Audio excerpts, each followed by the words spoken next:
Bonsoir et bienvenue dans votre journal local. Nous sommes à Pessac-Seiges, où les immeubles que vous découvrez derrière moi font partie des rares sur l'agglomération bordelaise à être chauffés par géothermie. Un colloque était d'ailleurs consacré aujourd'hui à cette énergie renouvelable avec l'objectif avoué de développer cette technique à l'avenir.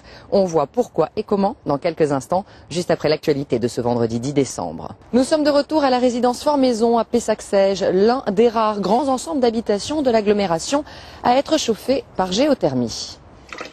Au robinet de l'eau chaude, mais celle-ci a la particularité d'avoir été chauffée grâce à la géothermie profonde.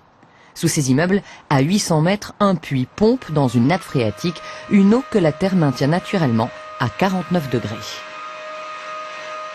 L'eau circule dans un tuyau à 49 degrés, donc c'est la température en plus qui est suffisante pour chauffer ici le chauffage. Donc ici spécifiquement, ça alimente un ensemble immobilier de 1500 logements. Ainsi, 7000 habitants doivent leur chauffage et leur eau chaude à la chaleur du sous-sol. Un équipement qui présente plusieurs avantages pour le bailleur. Ça permet d'avoir des charges de chauffage qui sont diminuées de moitié par rapport à des installations classiques au gaz, par exemple. Et le deuxième, bien évidemment, c'est l'aspect développement durable, parce qu'on s'en rend pas compte, là, mais tous les jours, et à longueur d'année, on économise des millions de tonnes de CO2. Comme ce site de Pessac, le conseil régional, le conseil général, la Cube ou encore l'immeuble de la préfecture à Mériadec utilisent la géothermie profonde pour le chauffage.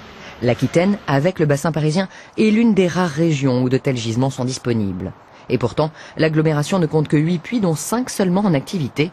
Exploitée depuis une trentaine d'années, cette énergie renouvelable n'a pas réussi à s'imposer. C'est un petit peu lié à ces aléas, à ces fluctuations du coût de l'énergie. Mais là aujourd'hui, je pense qu'il y a une réelle conscience que l'on doit le faire.